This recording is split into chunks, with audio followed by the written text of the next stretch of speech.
What's up? Good morning, everyone. This is would it be a morning chronicle without the girls? Kinda, because it's Wednesday morning. And it's kind of a morning chronicle, but not really, because they already at therapy. What I've noticed was trying to do the morning chronicles so what happened was one of my friends, that I know, yeah, I would still consider her a friend. But anyway, y'all know I used to do my morning chronicles as we was driving, this, that, and the third. And she messaged me and she was like, hey, I just want to give you a heads up. People will try to come for you and say like you're putting the kids' lives in danger because you're driving, excuse me, and you're talking and they're in the car. So I guess that's a thing that, viewers or other people, Karens and Joes or whatever. I don't know if Joe's is a good one, but what would be equivalent?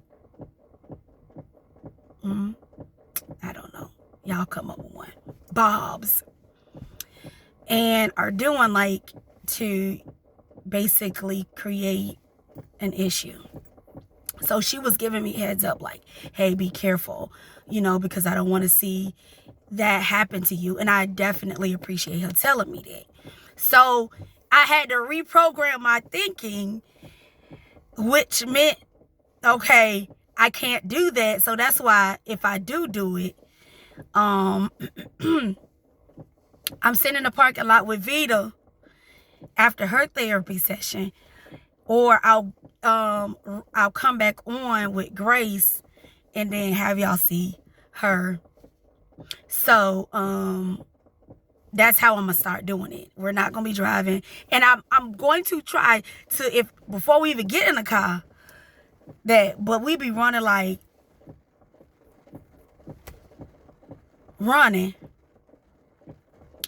It's Black History Month, so y'all know what I'm saying. I'm just kidding. We be running and I don't be having time, and then my mind don't be like, oh, you need to be recording this content, because I don't be thinking like that. Anyways, I'm still trying to remind myself to flip the camera to the side, because Jennifer, you gonna be mad at me. I completely forgot to flip the camera and I'm about to drop a new video. But charge it to my head now. So my video had cut off, and I think it was because my phone needed to be updated. I got great Veve with me.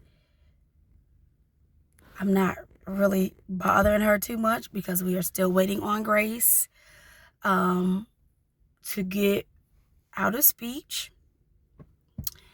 And so she is actively and patiently waiting, because I told her if she continues to have safe hands and a calm body, that I will take her to McDonald's and get her some cheeseburgers before I drop her off at school. So that is what she is working on, and she's aware of it.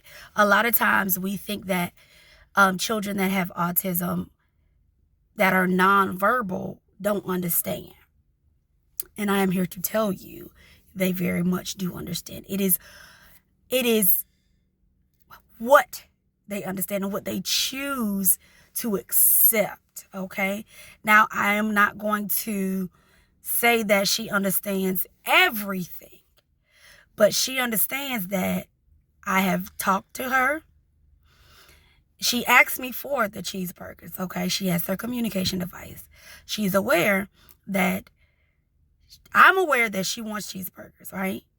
But I also have let her know that I will definitely give her cheeseburgers as long as she keeps safe hands and a calm body.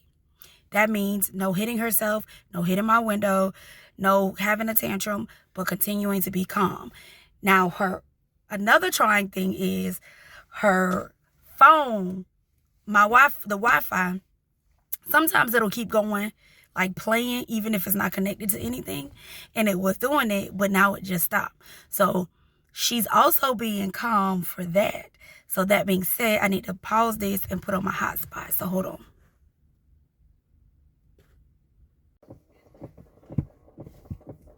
Now, I'm trying to do this video and everything in whatever is trying to stop it. But I'll say it again. I have just turned on my hotspot. So now she has her phone. We have about 15 more minutes. Well, 14 more minutes. I'm not a mathematician. But when 10:30 hit, then we'll go. Well, I go back in the clinic at about 10:25. So she has her phone. I continue to, every couple of minutes or every 5 minutes, compliment her on how great she is doing with sitting, being calm, safe hands. All right. So what I was saying is, before my phone, I had to pause my phone to turn the hotspot on, is that's a misconception. They understand. So this is a segue. I'm about to go into this. And I am not here to debate, and I'm not here to say that I know everything about autism. I'm not here to down anybody's parenting on how they parent autistic children. I am here to give me my 2 cents. Since y'all keep tagging me and asking me, I just want to say that because nobody is tagging me and asking me my views on the video. But you know, everybody be like, since y'all, and they keep, so I'm going to use it too. I mean, I have had like one, my sister-in-law sent it to me, but I had already watched it.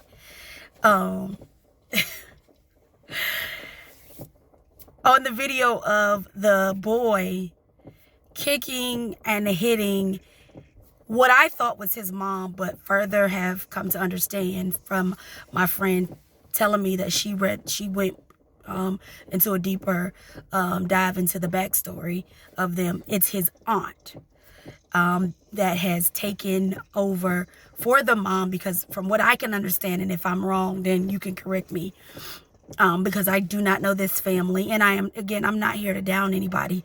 I'm just here to give my little 5 cents.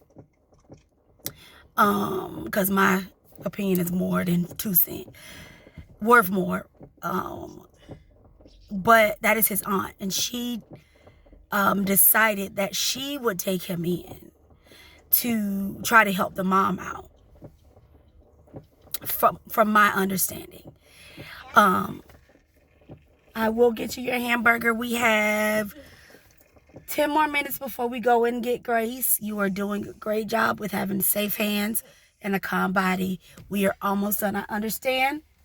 I do understand how rough this is for you, Evia. Let me see. I may have a little snack in her bag. You want a gummy?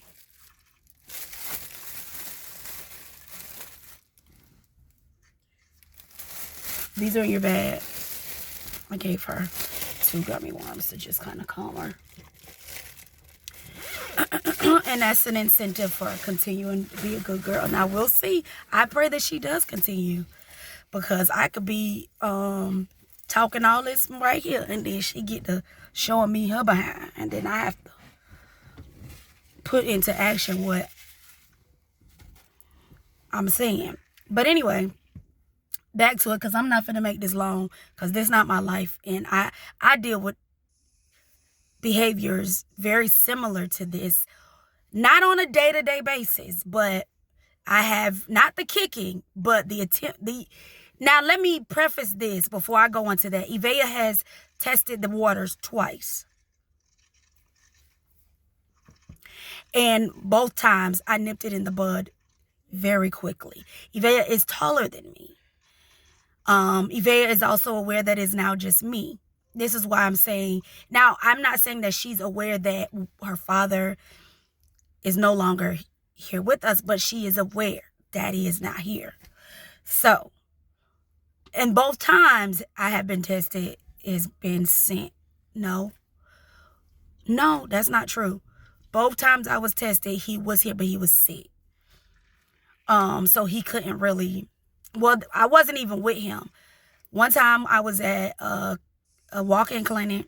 She was sick. I took her to the urgent care. She was sick. She tested the water. She had the nurses scared. So I had to assert my authority very quickly. And then the second time she was on the bus, she had hit one of the bus monitors, and I had to get on the bus and assert my authority very quickly. And I did not care that the monitors were on, because at the end of the day, let me say this as well, nothing that I produce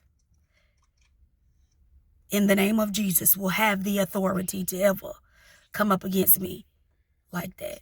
Okay, so do with that information as you will.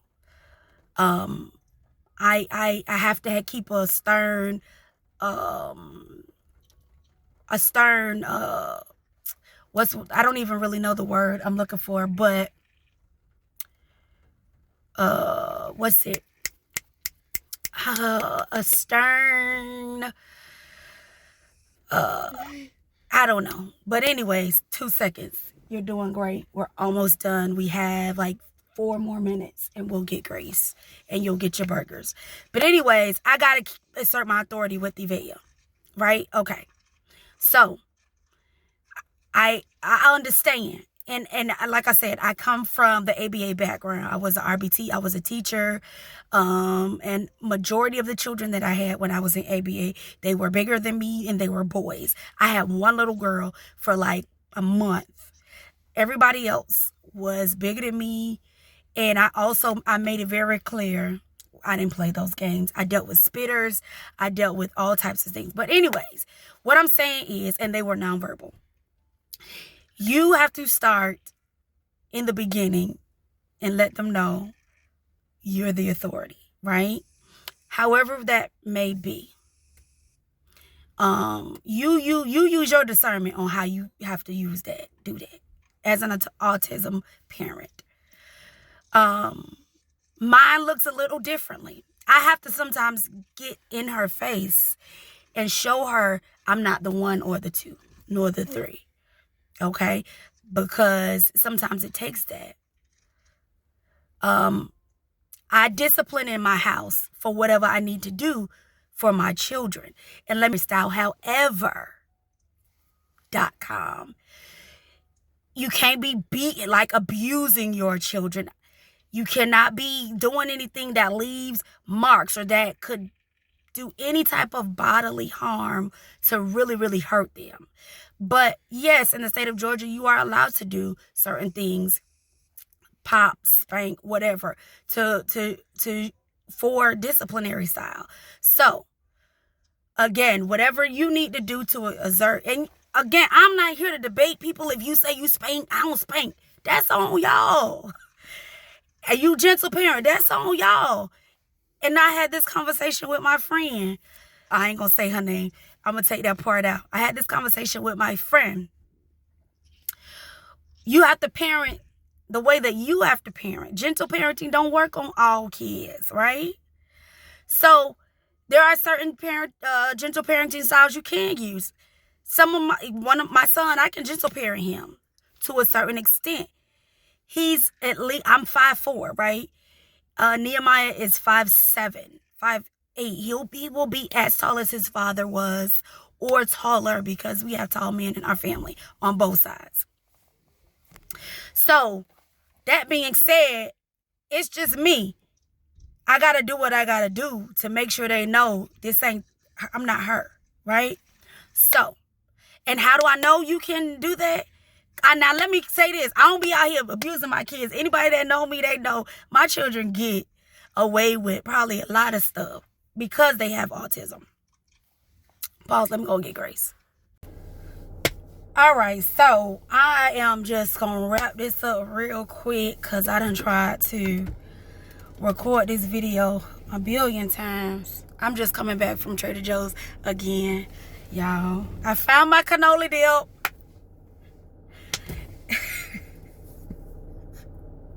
Anywho, I did find a cannoli dip.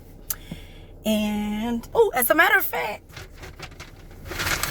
it's right here. I'm going to show y'all real quick as I'm talking. I bought some crumpets, too.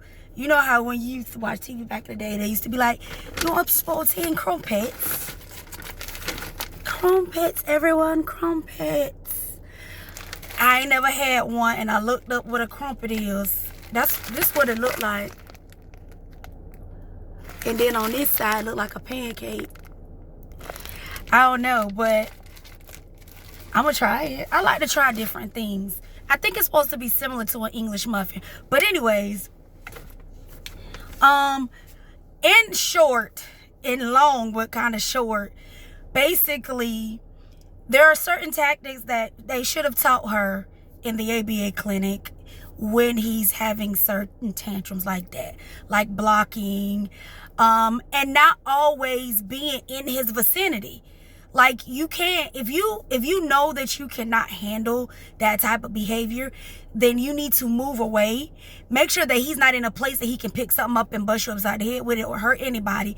Move the like, it sounds silly or it sounds like it's impossible, but sometimes you have to go to the extreme, or even block him in to only a specific area so that he can only do damage to a certain part. And when said damage is done, he just got to know that, okay, you're going to have this, but you got to pick up everything. So if that's knocking down stuff, whatever. But there may be other underlying mental conditions that he has, not just autism.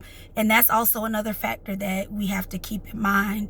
But yeah, they can be taught, and they can learn, they can understand, because sometimes if you talk to children that have autism that are nonverbal, you say certain things to them, you can see the wheels turning, and then they do it.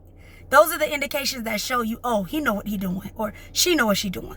So anyways, in short, I don't got a dog in that fight, but I've been in many situations with children that had very violent behaviors.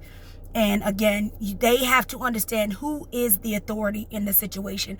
And if you show any type of scare, like if you show that you scary, or if you show that you flinch, anything, they gonna take, they scared. But even if you feel like you scared, you cannot show that. You gotta like try it and see what's up. You know what I mean? But anyways,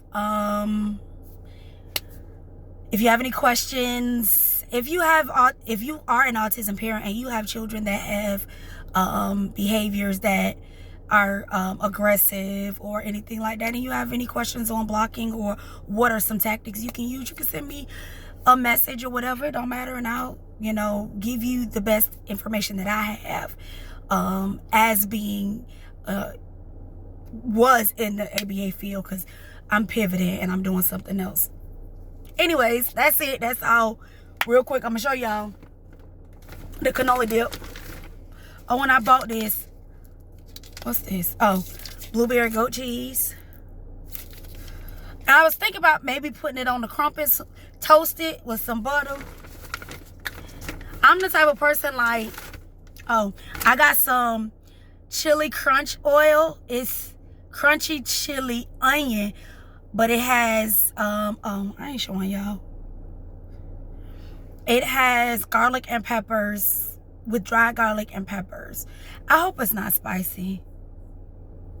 I don't like spicy food, but me and my sister-in-law, my sis Jen, we're gonna make that dumpling bake this weekend, Friday night. And I was gonna wait to make it because I ordered one that's mild, but I decided, I said, well, when I go to Trader Joe's, they have one. It don't say spicy on it, so we'll see. I'll record when I make the dumpling bake too. And then I bought this pizza. Watch it be upside down. I can't never be right side up. A cheese and tomato pizza. It says it was imported from Italy. Oh, but let me show y'all what I really went there for. The sweet cannoli dip. I got 2 of them because I was like, if I'm finna drive all the way across town, 35, well actually 40 something minutes because it's raining, then I'm gonna get 2. And then I looked it up, and this one girl said it tastes good with these butter waffle cookies. So I got that. And then I had got another matcha, because I love matcha. And then I had got some garlic shiitake green beans. Anyways, what time is it? Oh, Grady will be here soon. And that's it. That's all. That was my second Trader Joe's haul. And I will not be going back to Trader Joe's no time soon, I don't think. It's the beginning of February, so if I go back, it'll be the end of February, or not till March. Anyways, y'all, I just dropped a new video recording of me and the kid. No. I dropped my first Trader Joe's video. So please listen, y'all. Your girl cannot receive stars, and I am grateful to everyone that has sent me stars. Thank you. My son loves to do this. Hearts. But I need y'all to go to YouTube and subscribe. You know what I mean? Subscribe. Like my videos. Comment on my videos. That's how that helps me, like, because I'm not monetized like that. And I am shooting for that, but this is not, I got, other things. That's why I'm not always on here. That's why I don't always drop off videos or whatever, because I'm like real life doing real life. So, yeah. Subscribe on my YouTube page. Follow us on TikTok, which is Living with the Spectrum. Facebook is just Denisha LeVar. I think it's Denisha _LeVar. Denisha LeVar. LEVAR. You'll see me. And then, yeah, comment, like, subscribe, all of those things. And if you have any questions or anything you want to see with me and the kids, I am going to be recording Nehemiah cooking soon. He be in his drawers. So I ain't going to make him put clothes on so y'all can see what he do. But I told him last night, I said, I'm going to record you cooking, but you going to have to put some clothes on. And he was like, okay. So I'm going to make sure he's very well clothed and y'all can see him. Not tonight, because we got church tonight. So maybe Thursday or Friday. Anyways, you guys, thank you. I love you guys. But most of all, remember, God loves you more. My thing is, I pray that anything that I do or say is a light shining, that the Christ in me shines bright. Again, thanks for watching. Like, share, subscribe, and we will see you guys next time. Bye.